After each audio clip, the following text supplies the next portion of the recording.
Thank you again for joining this evening. I'm happy to be with everyone. Good to see familiar faces. Well, they are not looking at me, but I know you are looking at me.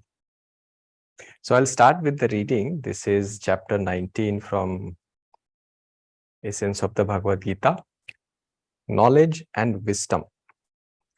And I'll read a little more about that also. Blessed Lord said, O Partha, Arjuna, hear how, by following the path of yoga and absorbing yourself in my consciousness and taking shelter in me, you will realize me wholly as I am, both in my infinite, unmoving self, and outwardly with all my attributes and powers. Knowing me thus, you will transcend every possibility of doubt. And I'll read a little about what Swamiji says about it. Paramahansa Yogananda was given a word of advice by Bhaduri Mahashaya when he was a boy. He related the episode in the chapter The Levitating Saint from his autobiography of a yogi. You go often in the silence, but have you developed anubhava, actual perception of God? The master was reminding me to love God more than meditation. Do not mistake the technique for the goal. In the above stanza, Krishna is implying the same truth as that contained in the well-known saying, the flower falls off when the fruit appears. Yoga implies more than a set of practices. The word itself means union, which is the end of all spiritual practices and the state of perfect realization.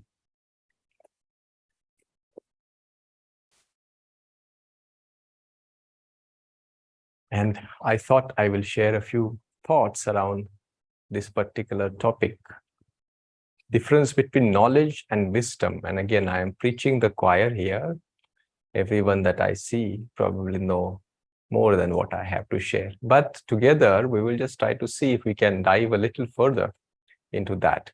As Bhaduri Mahashaya also invited Master to look at what he says. It is okay to sit in silence, but do you know what you're talking about? Have you experienced it? Is it in your experience? And actually, the difference between knowledge and experience, knowledge and wisdom is what? A wise person knows what they have just read. I was reading a book recently. Actually, I am reading the book recently about a Buddhist monk. He's a very senior teacher at the moment, quite reputed. And if you know that Buddhism, they have very austere practices. Like this monk, he himself was an abbot, like the head of that monastery when he wrote that book, or when he wrote the incident in that book. So while the head of the monastery, of course, he had all the things at his disposal. One of the practices that they do is also like doing a 3-year-long retreat, they say, which is where the monk goes into a solitary confinement and then they work on yourself. You can see this is quite intense, isn't it? And he had done many of those at the young age of like in his 20s or even earlier than that.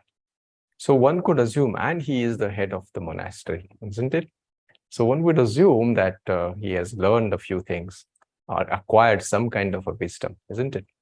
Now, in the book he writes about is where he decided one time, let's do this retreat. There's one way out in the world rather than in the confinement of the monastery. Let's be a wandering sadhu. So while that notion itself was a little romantic and he wanted to challenge himself, the book is all about that. So what does he do? He decides to do that. 3 years out in the world with no money, with no status, no help. No status who's at abbot or the head of the monastery, just like a wandering sadhu. So from Gaya, where his monastery was, he started first night on his train from Gaya to Varanasi, which is where he was going to spend first some time of his retreat. And then he writes the moment he enters that train, and this is not like a Shatabdi or some Rajdhani kind of a train, but in a normal, very cheapo compartment. And if you have traveled in Indian Railways, then you know they're not necessarily the best places or most uplifting places. There again, I don't mean to criticize railway by any means, but from the comfort zone of his monastery where everything was provided, this is the first time he was exposed to a place where comfort wasn't easy to find.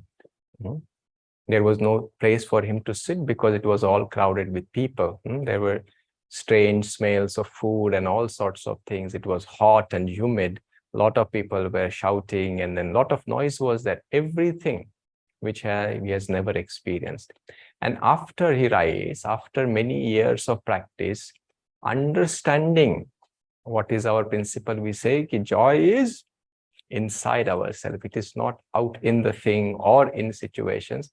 He says he knew all of it, but in that moment, the entire night, all he was thinking about is, when will this night and this trip end so that I can find some kind of a solace?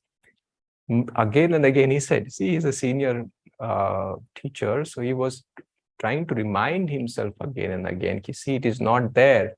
Can you find? Try and go inside and find.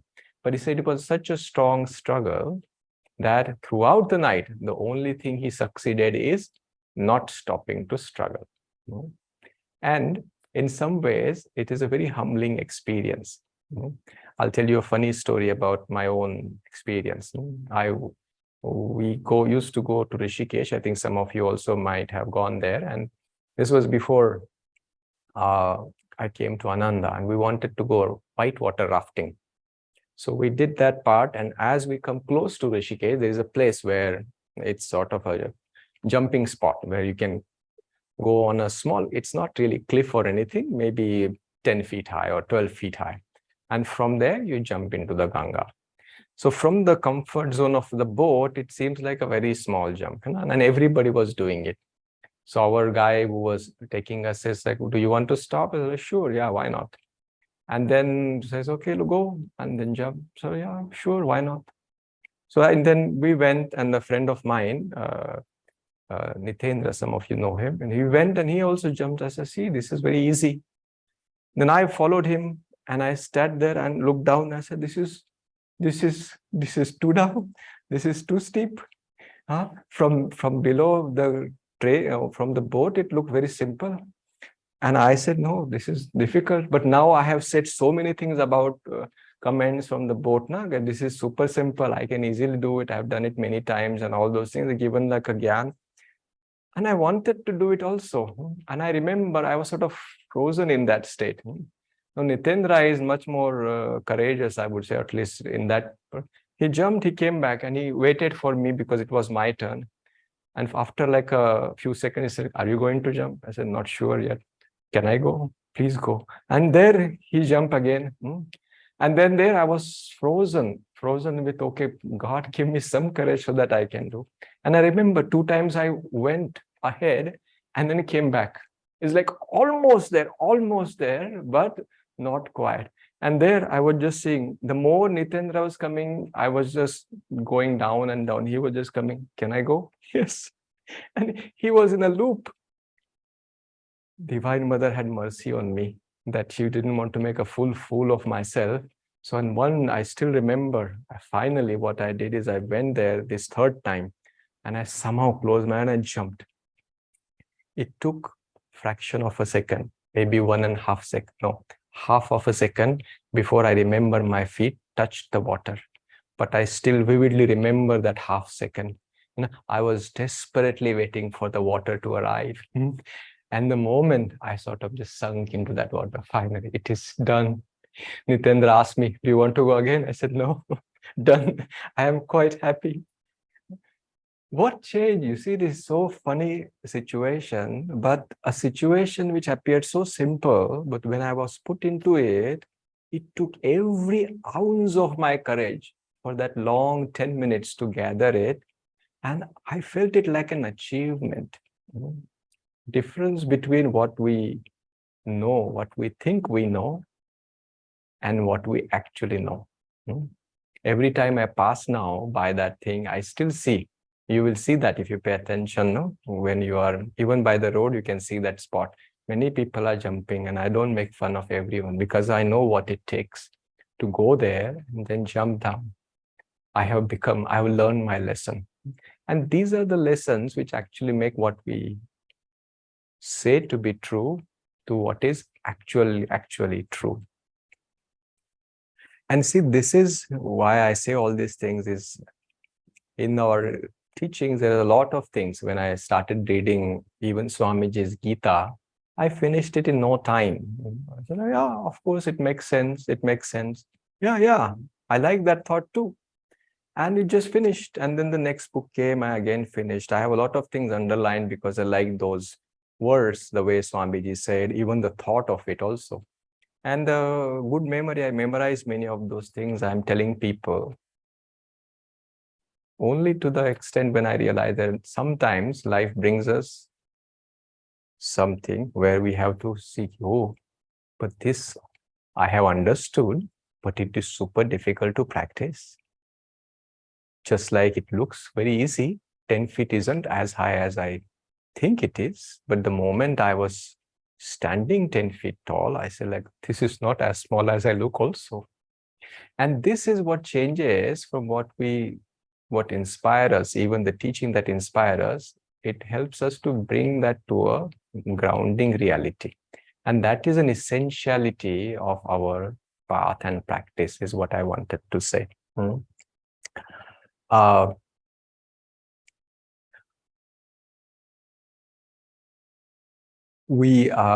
will tell you one more story about the same monk later on, which I have said earlier also. But before I go there, what I wanted to say is also this part, which is like when one of the things I read from Swamiji's book, and we also talk about, is like even-minded and cheerful. You need to be even-minded and cheerful at all time. I said, this is an easy thing, And again, I wanted to practice it also. And I started beginning to practice about that also. That time I was more on a happier side. My life was happier. So I just decided I cannot be too happy, because that is sort of losing your state of even-mindedness, isn't it? So then things would come, I become happy, and I become too happy. And I will say, oh my goodness, I lost my state of even-mindedness. Now, the funny part happened is like, or I would not call it funny, but later, many years later, now life switched season. You think only the summer and winter changes? No, life also changes. Sometimes life is very summery, but sometimes it's wintry also. And then winter of my life came. Again, nothing outwardly, but inside it was just terrible, terrible. I remember again, even-minded and cheerful. And at that moment, the practice itself became detestful. See, earlier it was joy, it was fun to even practice even-minded when life was bringing me a lot of happiness. I was trying to contain it. Now life is bringing me pain. I did remember the principle, but it was so hard to practice. I didn't want to be even-minded. Forget the cheerfulness entirely. And I said, like, what am I missing in here? Why is it so hard? While I also know it is right. And then I realized the way I was expecting the spiritual life turned out to be itself was a false and a misunderstood notion. I thought by practicing meditation and making Yogananda ji my guru, all my misery and pain in my life will go away. And it's all roses to the left, roses to the right. I forgot about the thorns which come with the roses also. And actually, Master has never promised anything. He has written it also. Okay, I'm not making any rose bushes and then rose mattresses for you. I am interested in your freedom. But we don't listen. I did not certainly listen because life was very happy. But these experiences, see, we are all sincere seeker. That's why I can tell you difficult parts also, where now it forces us to look at if this is not what the practicing of even-mindedness, then what on earth is? And that forces us to contemplate, look at what we have understood. Is it really true? And I realized, no, it wasn't. What I looked for life for what it is, I have put my condition. I've expected that life is just going to be like a Bollywood movie ending. And henceforth, Amit lived happily ever after. Eh? Here, Amit was super duper suffering. Where is that Hollywood ending or Bollywood ending coming in? So I realized it is not. And what I had to learn to accept the seasons, the different seasons life brings. If life is bringing me difficult times, meaning what? It is a winter. You look at the trees, they teach you more. Eh? When there is winter, they shed the trees. They know how to survive. They don't complain. They don't complain. Yes, when there is a spring, they are into their full bloom. But different season, they learn to adapt.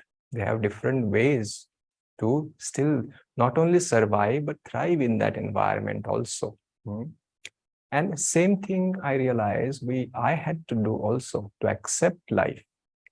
That made sense. And not only that, then I brought that thought which was kept on the shelf about being even-minded. I don't need to refuse the pain that life brings me. I don't need to only embrace the joy that life brings me. And I realize now I can practice even-minded and maybe cheerfulness too in time.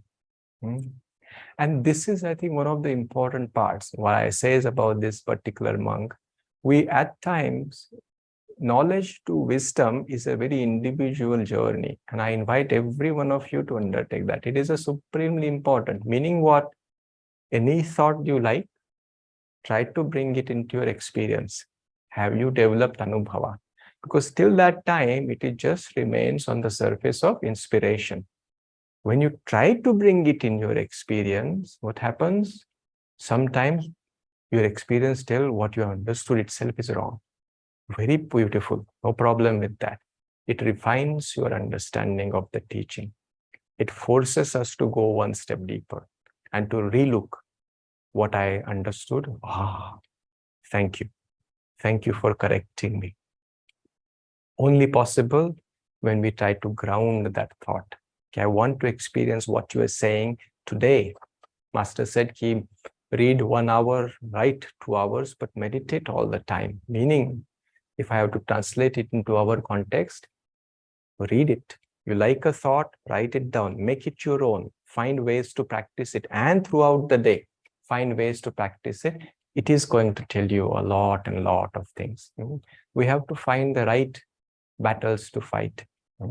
I'll tell you that story as I promised. You have heard me saying this probably, but it is worthwhile. We have experienced another experience. We have experienced pleasant feelings within ourselves, yes. We have also experienced unpleasant feelings inside ourselves. Which one do you prefer? Right away, the answer comes. Now I have given you some hint. No, pleasant feeling I have no problem with. But unpleasant feelings, if my practices can make them go away, would be better. But will they go away? And this is what another story from the life of the same monk I told you. So when he was young, he used to go through these panic attacks, anxiety attacks.